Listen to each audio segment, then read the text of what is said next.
kanina, i-upload mo sa akin, ha? Kasi si Sir Ben na nag-invite siya na mag-lunch daw na. Pakisabi na lang, hindi ko.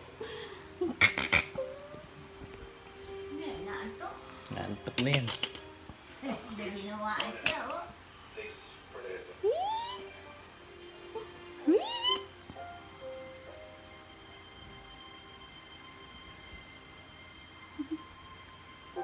Buwat ikaw ni Lolo?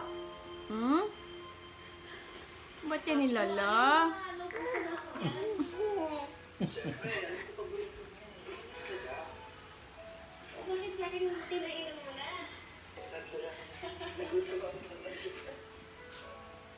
Nanood ka? Gandang bata. Hmm.